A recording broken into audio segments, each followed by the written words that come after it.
Hello fellow booktubers, my name is Lauren, you're watching James Books Courage, and today I'm doing my March wrap-up. Even though I'm filming this video a bit early, I don't think I'll be able to get through any more books this month, and already I've had such an amazing reading month. I managed to complete 9 books, which is the most amount of books that I've read while on BookTube, and so I am super proud of myself. I know that spring break definitely helped with that. And a lot of the books I read this month were really interesting and I really enjoyed reading them, so let's go ahead and get into them. The first book that I read in the month of March was The Mime Order by Samantha Shannon. And I really enjoyed reading this book. It was completely different from The Bone Season, which is the first book in the series. The series is all about clairvoyance, which means that there are certain people in this world that can connect to the ether, which is like the spirit world. And these people are known as unnaturals by the government, and so they are trying to banish all of them. There's a lot more than that going on in these books, but that's kind of the bare minimum of what's happening. And this book just adds even more to the story, with it actually happening mainly in London. And it was just such an interesting read. I really haven't read anything like this world before, so I definitely recommend you pick this series up. I can't really give you a synopsis or anything on this book since it is a sequel. I have posted a full book discussion on this book, so I will be leaving a link to that down below. I gave this book 5 out of 5 stars. And the second book that I read in the month of March was I Was Here by Gail Foreman.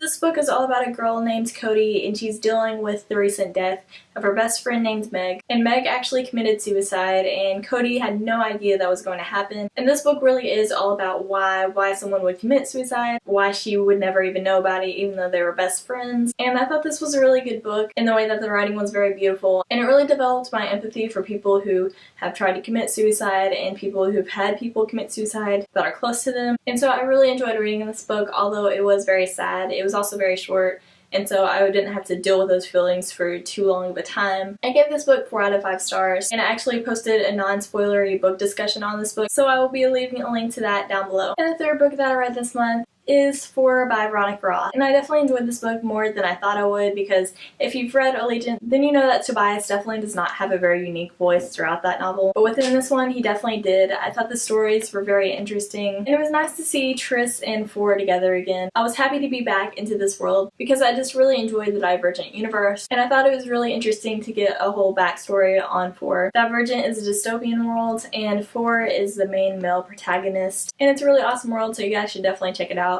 I would even recommend this, and I really enjoyed Veronica Roth's writing, so overall I gave this 5 out of 5 stars. After that, I read We Should Hang Out Sometime by Josh Sundquist, who is actually a YouTuber, so I definitely recommend you guys check those videos out. But this book was really interesting because it was all about Josh's love life. At the age of 25, he realized that he never officially dated a girl, and so he kind of investigated those relationships and figured out why they never really dated. I thought there was a really good moral to the story, and also Josh just writes in a funny way. I would definitely recommend you guys pick this one up as well. The way it was written, I just got through this book really fast and I definitely enjoyed it. I gave this one 5 out of 5 stars. After that, I read the William Shakespeare Star Wars series by Ian Doescher. First off, we have Verity A New Hope, which is based on A New Hope, which is the 4th movie in the Star Wars saga. And going into these books, I didn't really know if I would enjoy them. I was kind of putting off reading them just because I thought it would be very hard to get into this world. But whenever I was stuck in the car for 5 hours, I decided to go ahead and pick this one up. This is Star Wars, but it's written in play format, and it's told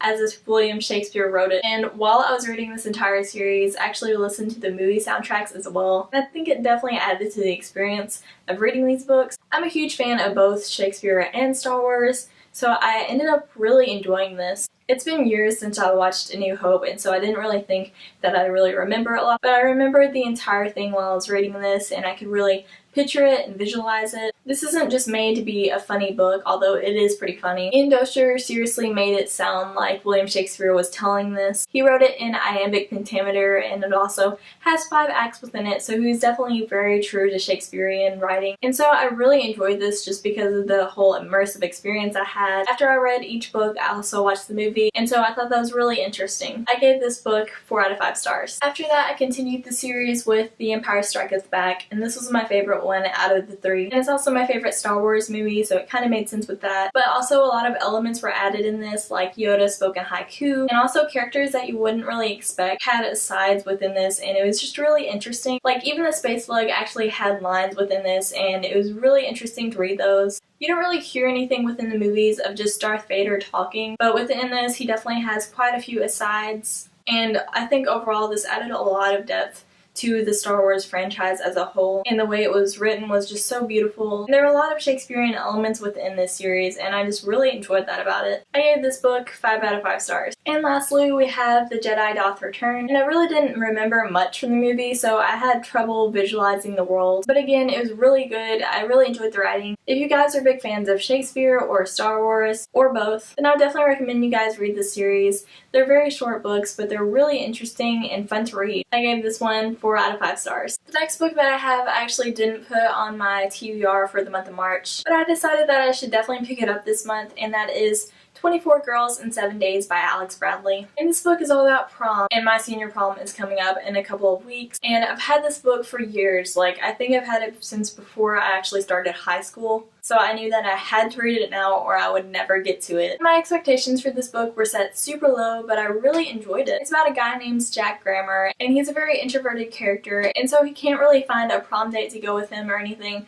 So his 2 best friends decide to actually put an ad in the school newspaper for him, and they get a lot of replies from that. And so they narrow that list down to 24 girls, and Jack has to go and date these 24 girls in just a week. And so he definitely grows as a character throughout this, and I felt like a lot of the parts of it were very predictable. But I felt like the characters were definitely interesting, and some things did end up surprising me. So overall, I did find this read very entertaining and fun, and I'd recommend it to you guys as well, especially if you're in high school and going to prom. So overall, I gave this book 4 out of 5 stars. And the final book I actually read throughout the month of March, and that is 21 Proms, and this is an anthology of 21 different authors. My favorite stories in this were John Green's, E. Lockhart's, and Billy Merrill's, but all of them were very interesting and unique. Some did fall flat for me, and I just thought the main characters were annoying, but for the most part, I did enjoy this. Again, since I'm about to go to prom for the last time, I thought that I really needed to pick this up now. And also, it has a short story from John Green, and you guys know how much I love John Green, so I definitely felt a need to read this. I think it's kind of hard to read anthologies because there are just so many different authors and you really have to take them all into consideration. But overall, I'm giving this book 4 out of 5 stars. I thought that most of the stories were in the 4-star range. Some were better, some were worse, but I enjoyed this overall, and if you're in high school, I'd recommend this for you as well. Thank you guys so much for watching this video. I would love to know what your thoughts are on these books as well down below, and now I'm gonna go get back to reading.